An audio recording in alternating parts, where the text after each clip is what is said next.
Good morning 10th class students. I hope that all of you are fine and doing your studies very well as your PTs are nearby. So I hope you are not facing any kind of problem, because till now only one or two students are there who have asked me their queries. So I hope that all the things are going well. So now we are on the last topic of chapter number 3rd. Yes, this is the last topic, because the topic extraction of metal or metallurgy is deleted from the syllabus. So we have to discuss about the last topic, that is reaction between metal and non-metal. ठीक है, ये topic मैंने इसीलिए छोड़ा हुआ था. What happen when a metal and non-metal react to each other? So as you can see on the board, it is written there that as the metal and non-metal react with each other, they will form ionic or electrovalent compound. Ionic क्या होते हैं? Ionic compound आपके क्या होते हैं? Formed by ions. Ions कौन से होते हैं? Positive and negative. Positive is cation and negative is anion. मुझे नहीं लगता मुझे दोबारा ज्यादा डिटेल में बताने की जरूरत है, बिकॉज 9th में बहुत पढ़ाया है. पॉजिटिव इज केटायन, कट कर दो, एक ऐसे बनाओ उसे कट करो, दैट इज केटायन. और एनायन एक इस तरीके से बस स्लैश. ठीक है. और इलेक्ट्रोवैलेंट हम इन्हें क्यों बोलते हैं? बिकॉज इलेक्ट्रॉन का यूज होता है. आपको पता है जब पॉजिटिव और नेगेटिव आयन बनते हैं, positive and negative ion formed due to loss और गेन ऑफ इलेक्ट्रॉन. तो इलेक्ट्रॉन का लॉस हुआ, इलेक्ट्रॉन का गेन हुआ, उनकी वैलेंसी से रिलेटेड होता है इलेक्ट्रॉन का लॉस और गेन. 9th में हमने पढ़ा चैप्टर नंबर 4 में. So it is related with the loss of electrons of the element. तो वहां पर इलेक्ट्रॉन के लॉस और गेन की वजह से उनकी वैलेंसीज आती है, इसलिए हम इन्हें क्या भी बोलते हैं? इलेक्ट्रोवैलेंट कंपाउंड भी इन्हें बोला जाता है, because positive and negative ion are used to describe the valency of the element, and this positive and negative charge come because of the loss of or gain of electron. तो चलिए थोड़ा सा हम रिवाइज कर लेते हैं loss और gain कैसे इलेक्ट्रॉन का होता है, क्यों नॉन मेटल और मेटल कंबाइन होते हैं केटायन और एनायन फॉर्म करने के लिए. ठीक है. तो बेसिकली होता क्या है, हर एक एलिमेंट हमने 9th में ऑक्टेट रूल पढ़ा है. ठीक है. आई hope that all of you have remember about the octet rule. हमने बहुत अच्छे से ऑक्टेट रूल को स्टडी किया था. ऑक्टेट रूल जब हमने पढ़ा था तो हमने देखा था कि जो भी हमारी नोबल गैसेस होती हैं, जैसे कौन कौन सी नोबल गैसेस होती है बताना जरा. Noble gases helium, neon, argon, krypton, xenon, Heena ने अरमान के ज़ेरोक्स रंगवाए. ठीक है. रेडन आते हैं लास्ट में. हीना ने अरमान के ज़ेरोक्स रंगवाए. तो ये इस तरीके से आपकी क्या है, ये सारी नोबल गैसेस है. ठीक है. ये नोबल गैसेस है. ये क्या होती है? स्टेबल. क्या होती है? जनरली इनर्ट, मतलब बहुत कम रिएक्ट करती है. 10th तक तो यही पढ़ाया जाता है, इनर्ट होती है बेसिकली, मतलब रिएक्ट नहीं करती इजिली. अब हम रिएक्ट क्यों नहीं करते वो हम कैसे देखते हैं? इनके KL M शेल पे, KL और M शेल के अकॉर्डिंग हम देखते हैं. हीलियम की अगर मैं बात करूं तो हीलियम का एटॉमिक नंबर 2 होता है, नियॉन का 10 और 18. हीलियम की K शेल में 2 इलेक्ट्रॉन, इसमें 2 आ सकते हैं मैक्सिमम, इसमें 8 आ सकते हैं, इसमें 8 आ सकते हैं. ये रिवीजन है, क्विक रिवीजन. ठीक है. नियॉन का क्या होता है? 2 8. आर्गन का क्या होता है? 2 8 और 8. तो आप देख सकते हैं नोबल गैसेस के केस में द शेल, मतलब एक शेल में मैक्सिमम नंबर ऑफ इलेक्ट्रॉन है, वो हमने बताए हुए थे. ठीक है. तो उतने ही इलेक्ट्रॉन नोबल गैसेस के अकॉर्डिंग आपके एलिमेंट्स के आ रहे हैं. इट मींस ये स्टेबल है, इनका घर पूरा भरा हुआ है. ठीक है. एक घर में 8 मेंबर की कैपेसिटी है, तो इनका घर पूरा 8 मेंबर से भरा हुआ है. एक घर में, एक रूम में 2 मेंबर की कैपेसिटी है, वो 2 मेंबर से भरा हुआ है. ना कोई आ सकता है ना कोई जा सकता है, वो स्टेबल हो गए. ठीक है. तो ये आपके इसलिए स्टेबल होते हैं because their octet is complete. Basically octet word हम 8 के लिए यूज करते हैं. The element which are having 8 electron in their outermost shell, so they are stable because they have complete octet. ये लुइस और कोस्टले 2 साइंटिस्ट थे जिन्होंने ये इलेक्ट्रॉनिक कॉन्सेप्ट दिया था इलेक्ट्रॉन्स का. कुछ केसेस में हम ड्यूप्लेट भी देखते हैं, जैसे हीलियम हो गया, हाइड्रोजन हो गया, lithium.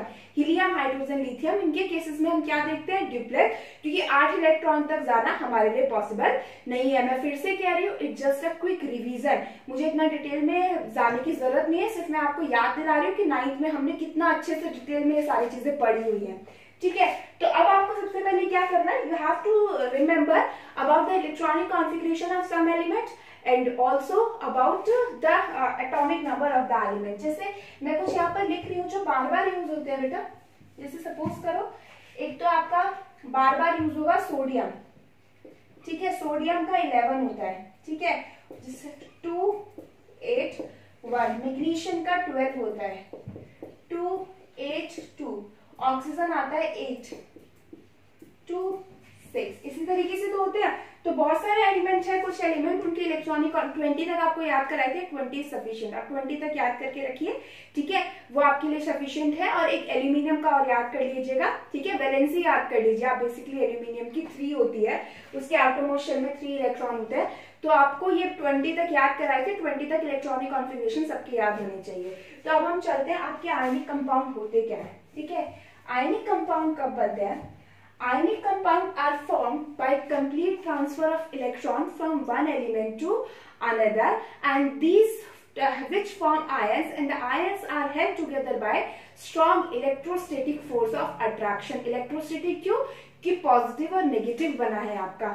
So the substance in which the elements or the ions are held, the ionic compound are formed by ions in which these are held together by electrostatic force of attraction. आप कोई भी define कर सकते हो, कहीं लिखा होता है the substance which are the compound which are formed by complete transfer of electron and having a strong force of attraction between them, so that are known as ionic compound. तो ये ionic compound की definition है, हम बाद में definition पे दोबारा आएंगे, हम थोड़ा सा स्टार्ट करते हैं, ठीक है।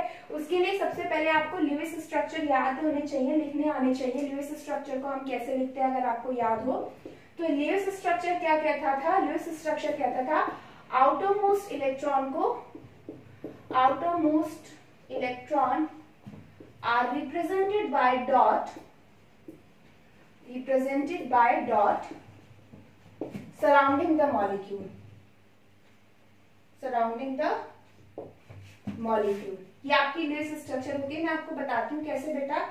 सोडियम 11 होता है इलेक्ट्रॉनिक कॉन्फ़िगरेशन, 2 8 1, आउटरमोस्ट शेल सबसे बाहर वाली शेल में कितने इलेक्ट्रॉन है? 1। तो इसका ल्यूइस स्ट्रक्चर बनाओगे सोडियम और उसके साइड में एक डॉट लगा दो। ऑक्सीजन 2,6 कितने, ठीक है, आउटरमोस्ट इलेक्ट्रॉन में कितने इलेक्ट्रॉन है? 6, तो ऑक्सीजन के 6, 1 2 3 4 5 और 6, ठीक है। ऐसे ही हर एलिमेंट के जब आप वैलेंस इलेक्ट्रॉन को इस तरीके से एलिमेंट लिख के उसके सराउंडिंग में डॉट से रिप्रेजेंट करते हो, तो these are known as Lewis structure. तो सबसे पहले आपको ल्यूइस स्ट्रक्चर बनाने आना चाहिए, कुछ नहीं करना, जितने भी वैलेंस इलेक्ट्रॉन है, तो आउटरमोस्ट शेल में जो इलेक्ट्रॉन है जिन्हें हम वैलेंस इलेक्ट्रॉन बोलते हैं, आउटरमोस्ट शेल के इलेक्ट्रॉन्स को, एलिमेंट्स को लिख के, उस सिंबल को लिख के उसके चारों तरफ डॉट, जितने भी इलेक्ट्रॉन है उनको डॉट की तरह रिप्रेजेंट कर दो, ठीक है। तो अब हम देखते हैं बेसिकली ठीक है कि आयनिक कंपाउंड बनते क्यों हैं। कंपाउंड इसलिए बनते हैं क्योंकि एलिमेंट्स को अपना ऑक्टेट कंप्लीट करना होता है। ये मैंने आपको 9th में भी बताया था that why compounds are form because they have to complete their octet. अब ऐसा तो नहीं है कि सोडियम का ऑक्टेट कंप्लीट करना है सोडियम को अपना, तो लास्ट वाली शेल में मैक्सिमम कितने इलेक्ट्रॉन होने चाहिए? 8। तो अब आप देखो या 1 है यानी इसे 7 और चाहिए, ठीक है, तब ये 8 होगा। दूसरा तरीका ये, अगर मैं इसका 1 निकाल दूं, ये खत्म ही कर दूं, तो ये वाली शेल बचेगी बस या नहीं बचेगी?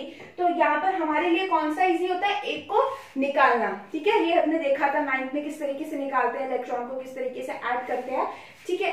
तो सबसे पहले आपको क्या करना है, मेटल को, जो भी एलिमेंट आप लिख रहे हो उस एलिमेंट का ऑक्टेट कंप्लीट करके देखना, उसके बाद हम आयनिक कंपाउंड को देखेंगे कि आयनिक कंपाउंड बनते कैसे हैं, ठीक है। तो अब हम देखते हैं, वहीं से हम डेफिनेशन पे आ जाएंगे। अब हम देखते हैं फॉर्मेशन ऑफ आयनिक कंपाउंड।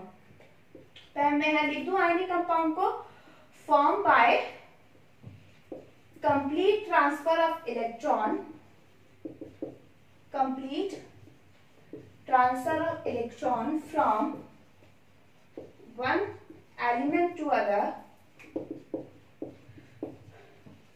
ठीक है, which are held together by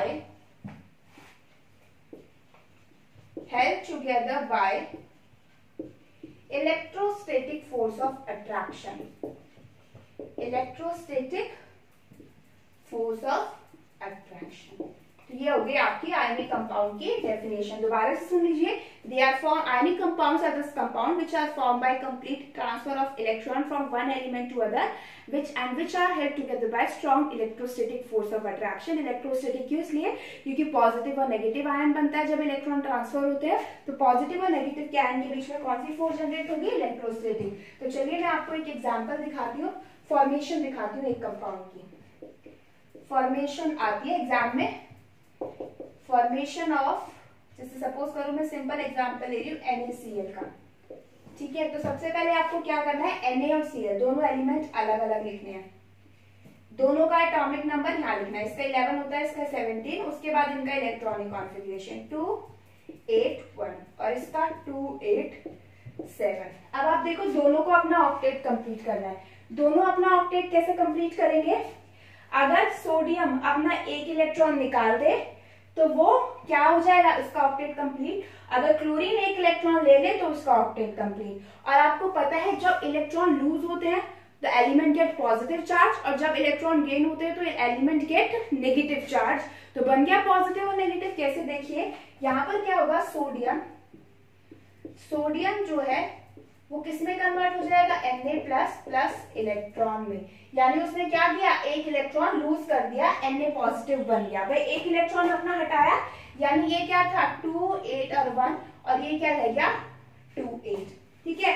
chlorine पे आइए, क्लोरीन ने एक इलेक्ट्रॉन एक्सेप्ट किया, जैसे 2 8 7 था, एक इलेक्ट्रॉन एक्सेप्ट किया और ये बन गया Cl- और इसका क्या हो गया 2 8 8। समझ में आया नहीं आया, इतना है बच्चा।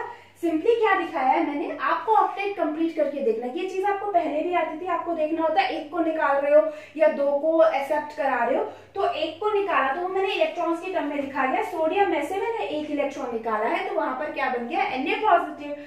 क्लोरीन को मैंने एक इलेक्ट्रॉन दिया तो वो कहाँ हो गया 288, और तभी तो ऑक्टेट कंप्लीट होता है, तब कंबाइन होते हैं, अदरवाइज इलेक्ट्रॉन कहाँ से आएगा, कहीं से नहीं आएगा।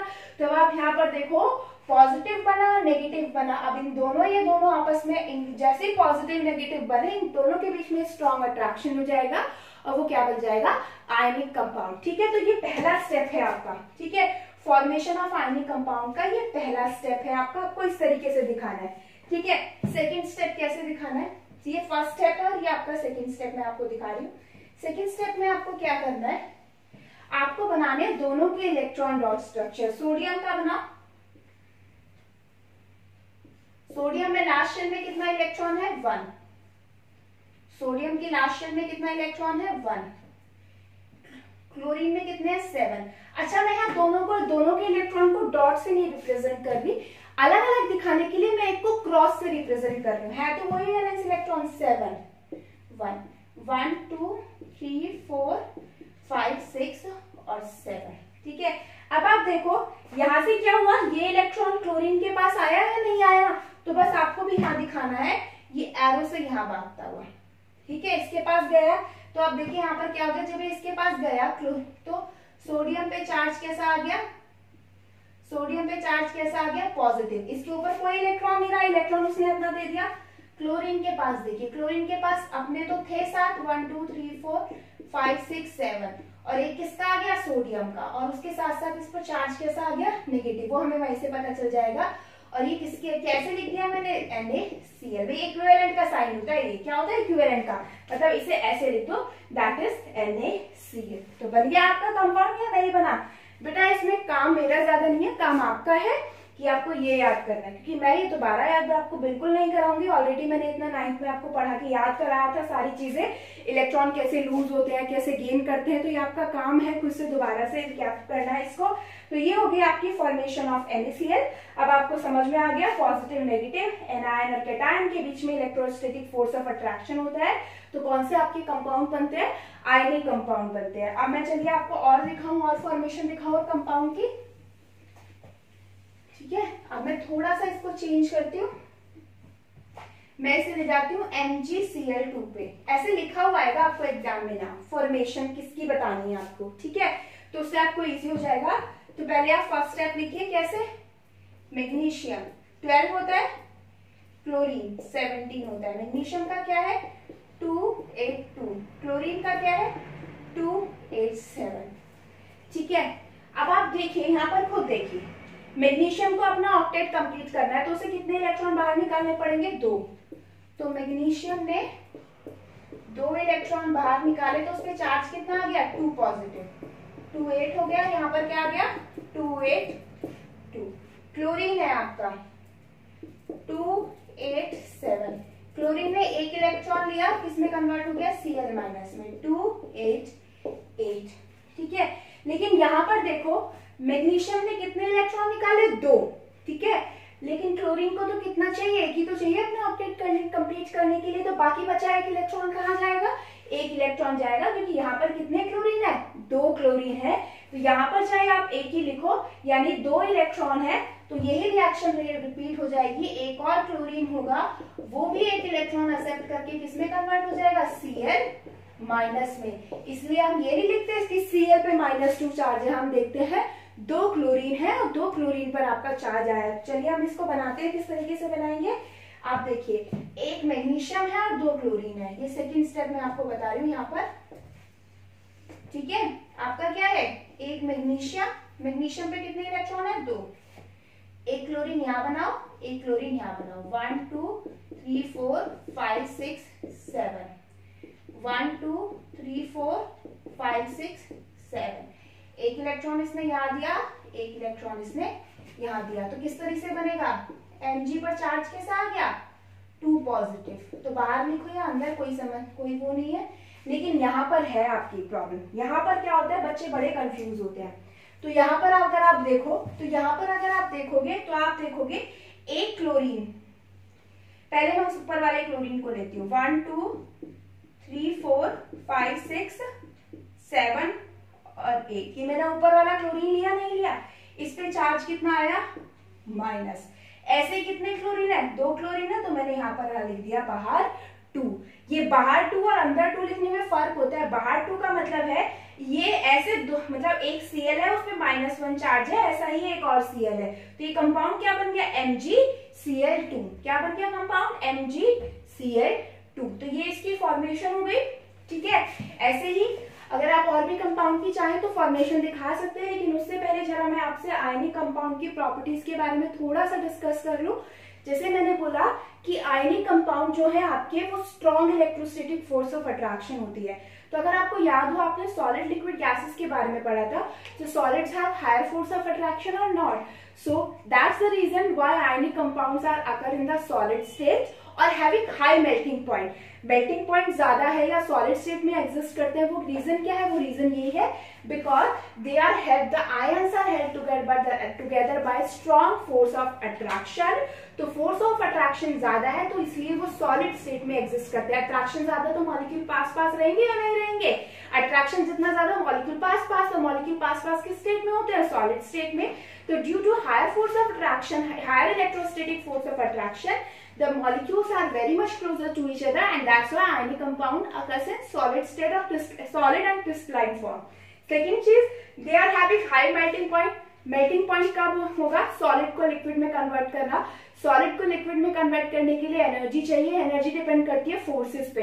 पता है फोर्स ऑफ अट्रैक्शन बहुत ज्यादा है, higher electrostatic force of attraction are there, it means you will require more energy, more temperature to break that bond. तब वो बॉन्ड ब्रेक होगा सबके बीच का, तभी तो वो अलग अलग जाएंगे लिक्विड स्टेट में, तभी तो जाएंगे। लिक्विड स्टेट में सॉलिड में अगर इतना दूर है तो लिक्विड में इतना होगा, गैस में इतना होगा। तो इतना से इतना करने के लिए जो बीच में स्टिक है, ये इसे तोड़ना जरूरी है, and to break that you will require higher temperature, higher heat, तो इनका मेल्टिंग पॉइंट भी ज्यादा होता है। दूसरा नेक्स्ट है, they are soluble in polar solvent like water. Water में ये सॉल्युबल होते हैं, लेकिन नॉन पोलर सॉल्वेंट जैसे आपके बेंजीन हो गया, बेंजीन एक ऑर्गेनिक कंपाउंड होता है, नॉन पोलर सॉल्वेंट होता है, बेंजीन में इनसॉल्युबल होते हैं। आप याद रखो पोलर सॉल्वेंट में सॉल्युबल है, ठीक है, मतलब जिन कंपाउंड के पास इनके जैसे चार्ज होंगे, पॉजिटिव नेगेटिव चार्ज का सेपरेशन होगा जिन कंपाउंड के पास, उसमें ये सॉल्युबल होंगे। नेक्स्ट आता है, हाँ बहुत मेन है, इनकी conductance, electric conductivity of ionic substance. तो हमेशा याद रखना आयनिक कंपाउंड्स, आप सबसे पहले ये सुनो, आपने फिजिक्स में पढ़ा होगा जो करंट होता है वो इलेक्ट्रॉन की वजह से मूव होता है, इलेक्ट्रॉन मूव करता है तब करंट फ्लो होता है। एक और चीज आप याद रख लो, केमिस्ट्री में हमेशा पढ़ोगे current flow because of ions, charge की वजह से। हम इलेक्ट्रॉन नहीं पढ़ते, हम पढ़ते हैं चार्ज, वो पॉजिटिव हो चाहे नेगेटिव हो। तो एक चीज हमेशा याद रखना, that current flow because of the ions, because of the charge. तो आप अगर देखो तो आयंस प्रेजेंट है आयनिक कंपाउंड में, तो इलेक्ट्रिक कंडक्टर भी होने चाहिए, बट कुछ कंडीशन पे। कौन सी कंडीशन है? पहला कंडीशन तो मैंने आपको बताया कि अगर आयन सबसे मेन होता है केमिस्ट्री में इलेक्ट्रिक कंडक्टेंस को कैरी करने के लिए। कैरी करने का मतलब क्या है? मूव करना। करंट को फ्लो करने के लिए उनका मूव करना भी बहुत जरूरी होता है। तो पहला आयन का प्रेजेंट होना, दूसरा उनका मूव करना। ठीक है, तो जो आपके आयनिक कंपाउंड होते हैं, they are good conductor of electricity in aqueous और molten state, but bad conductor of electricity in solid state. Solid state में ये इलेक्ट्रिसिटी कंडक्ट नहीं करते, बट लिक्विड और मॉल्टन में करते हैं। पहले मैं आपको सॉलिड स्टेट में बताती हूँ। सॉलिड स्टेट में जैसे मैं MgCl2 की बात कर रही हूँ, it is present in its solid state, तो it is not a good conductor of electricity. क्यों? अभी मैंने आपको बताया ionic compounds are associated with strong electrostatic force of attraction।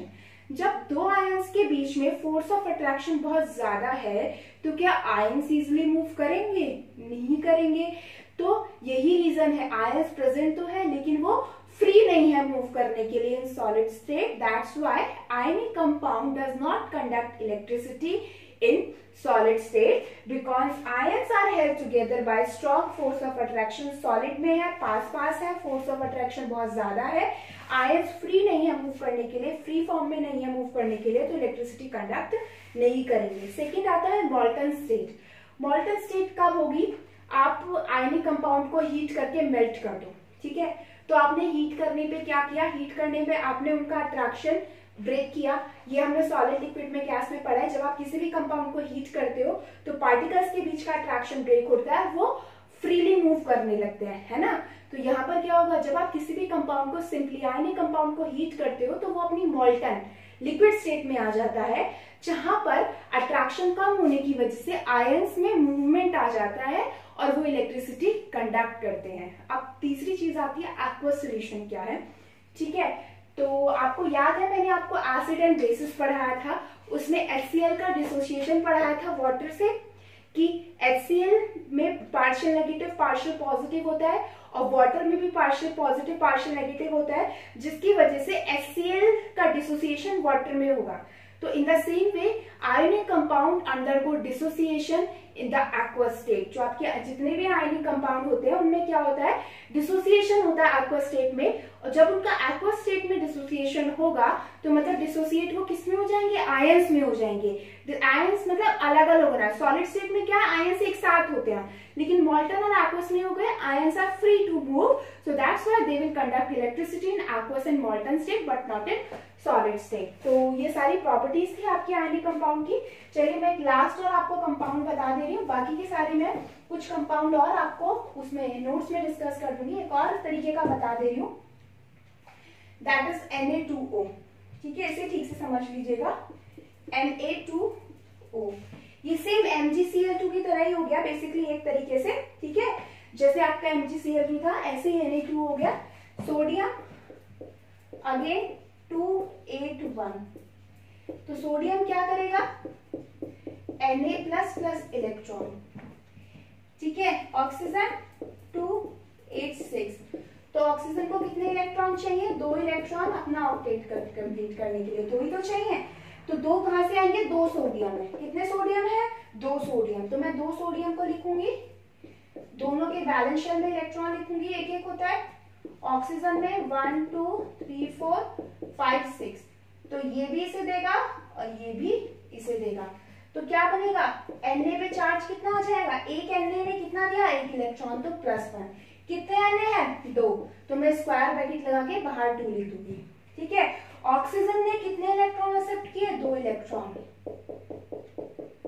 2 electron, तो इस पे चार्ज कितना आ गया? 2 नेगेटिव। तो लास्ट में लिख दीजिए Na2O। तो ये आपकी क्या हो गई? आयनिक कंपाउंड की फॉर्मेशन। सो आई होप कि आपको ये सब क्लियर हुआ हो। कि आपके आयनिक कंपाउंड कैसे होते हैं, क्या उनकी फॉर्मेशन होती है, ठीक है। अगर फिर भी कहीं भी आपको कोई डाउट हो इन आयनिक कंपाउंड को बनाने के लिए, ठीक है, तो आप उससे पूछ सकते हैं बेटा, बिकॉज बहुत बार ये क्वेश्चन रिपीट होता है आपका बार बार कि इस कंपाउंड की फॉर्मेशन दिखाइए, इस कंपाउंड की फॉर्मेशन दिखाइए। So I hope that now all the things are clear to you. जितना भी आपका आयनिक कंपाउंड का पोर्शन था, आयनिक कंपाउंड की प्रॉपर्टीज आपको क्लियर हो गई, क्या क्या आयनिक कंपाउंड की प्रॉपर्टीज होती है, क्या उनकी स्ट्रक्चर होती है, कैसे हम बनाते हैं, क्या क्या क्वेश्चन रीजनिंग इस पे आ सकते हैं, हार्ड क्यों होते हैं, ठीक है, हार्ड होंगे स्ट्रॉन्ग फोर्स ऑफ अट्रैक्शन है, सॉलिड क्यों होंगे स्ट्रॉन्ग फोर्स ऑफ अट्रैक्शन है, मेल्टिंग पॉइंट हाउ क्यों होता है स्ट्रॉन्ग फोर्स ऑफ अट्रैक्शन है, तो ब्रेक करने के लिए ज्यादा हीट ज्यादा टेम्परेचर प्रोवाइड करना पड़ेगा। इलेक्ट्रिसिटी कंडक्ट करते हैं सिर्फ एक्वा स्टेट और मोल्टन स्टेट में, because in aqua state and molten state ions are free to move, that's why they conduct electricity in that state, not in solid state। तो ये आपकी सारी प्रॉपर्टी हो गई और ये आपकी फॉर्मेशन हो गई। तो 3 कंपाउंड की मैंने आपको बता दी, 1-2 कंपाउंड की और नोट्स में मैं शेयर कर दूंगी, बाकी आप लोग खुद पढ़ेंगे अच्छे से, ठीक है। So I hope that this topic is clear to you. In the next class we are going to discuss the question answer of this chapter. Thank you so much.